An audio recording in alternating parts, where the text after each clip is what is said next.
আসসালামু আলাইকুম রহমতুল্লাহ। আমি সবার উদ্দেশ্যে একটা কথা বলতে চাই। আপনি মুসলমান হন আর যেই ধর্মেরই হন, অশ্লীলতা সকল ধর্মে নিষিদ্ধ।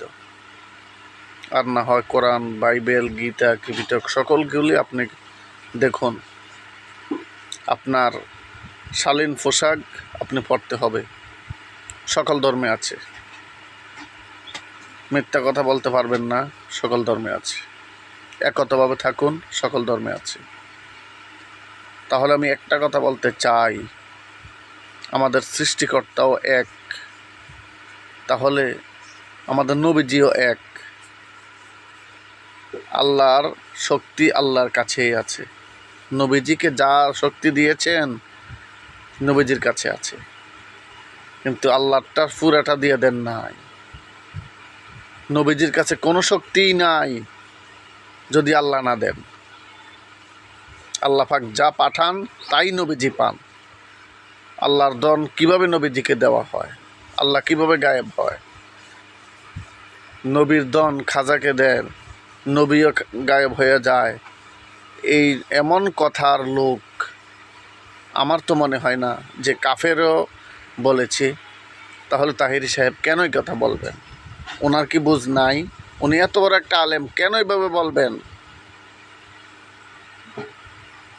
এই এক প্রসঙ্গ।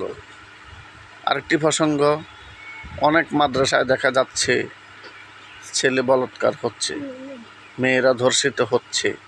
কারণটা কি? আল উলামা উ ওয়ারাসাতুল আম্বিয়া, নবীদের ওয়ারিস আলেমরা কোরআন শিক্ষা দিবেন, আপনার ভালো ব্যবহার শিক্ষা দিবেন, কিন্তু আপনারা কি করছেন? আপনাদের কিছু লোকদের কারণে গোটা হুজুর জাতিদের বদনাম হচ্ছে। কারণটা কি? আর কবে ভালো হবেন? ভালো হয়ে যায়। এমনি তো কওমি আলেমদের দোষ, এর উপরে আবার এমন করছেন, কারণটা কি? হ্যাঁ, এখন তো বলতেছে প্রাইভেট মাদ্রাসা করে আর এই সমস্ত করে, ব্যবসা করে। কারণটা কি? আপনারা একটু সোজা হয়ে যায়। এবং সরকারকে বলবো, তাহিরি বা যেই হোক, সকল আলেমদেরকে এক জায়গায় বসাইয়া এই আলেমে এই বলছে, সেই আলেমে সেই বলছে, সকল কিছুর সমাধান শেখ হাসিনা আপনার হাতে দিলাম।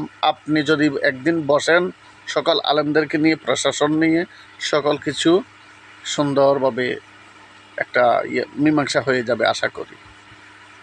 কেন এমন হবে? সোজা কথা, আল্লাহ এক, রসুলও এক, আমরা মুসলমান, সবাই এক হয়ে যাব।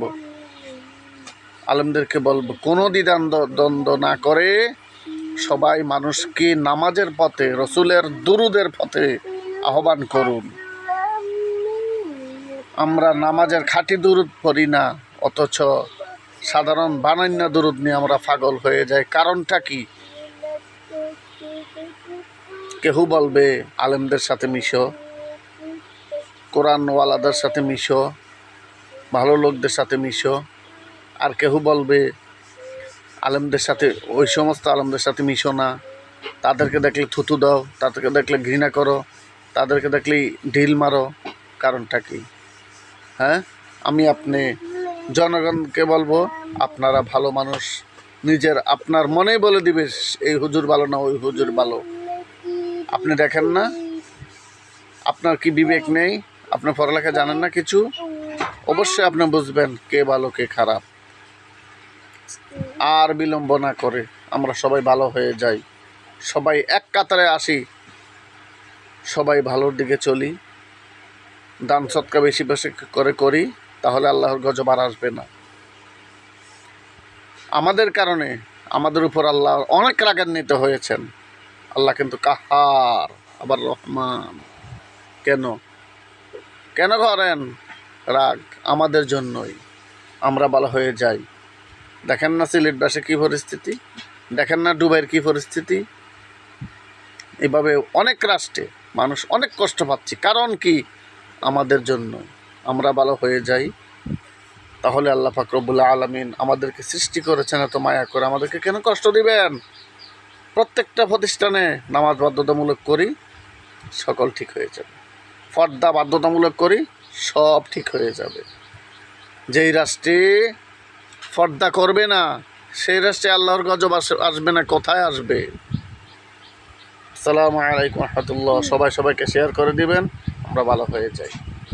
বেশি বেশি করে সদকা করুন, বেশি বেশি করে সবার কাছে সবাই মাপ চান, বেশি বেশি করে সবাই সবার কাছে নামাজের আহ্বান করুন, তাহলে আল্লাহর শান্তি নিশ্চিত ইনশাআল্লাহ। আসসালামু আলাইকুম।